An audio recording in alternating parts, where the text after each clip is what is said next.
અનેક જિલ્લામાં આજે બારે મેઘ ખાનગા થયા હોય તેવા દ્રશ્યો સર્જાયા। ત્યારે ધોધમાર વરસાદી માહોલ વચ્ચે અનેક વિસ્તારોમાંથી ભયાવહ તારાજી સામે આવી છે। દાહોદ જિલ્લામાં પણ ધોધમાર વરસાદ ખાબક્યો હતો।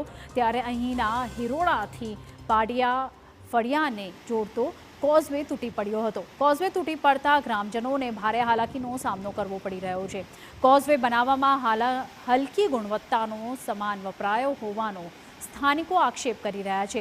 તો બીજી તરફ દાહોદના જ સંજેલી પંથકમાં ચિબોટા નદીમાં પૂરની સ્થિતિ સર્જાઈ હતી, જ્યાં પાણીના પ્રચંડ પ્રવાહને પગલે કોઝવે પર વિશાળ ગાબડું પડ્યું હોય તેવા દ્રશ્યો સામે આવ્યા।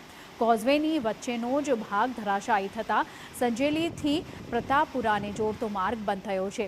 આ તરફ અરવલ્લીના મેઢાસણ નજીક અમૃતપુરા કંપામાં ચેક ડેમ ધોવાયો હતો। ખેતરોમાં ધોવાણ ન થાય તે માટે ખેડૂતોએ સ્વખર્ચે ચેકડેમ બનાવ્યો હતો, પરંતુ ભારે વરસાદને પગલે ચેકડેમ તૂટી પડતા ખેતરોમાં તેના પાણી ફરી વળ્યા હતા અને મોટા પાયે નુકસાન સહન કરવું પડ્યું હતું।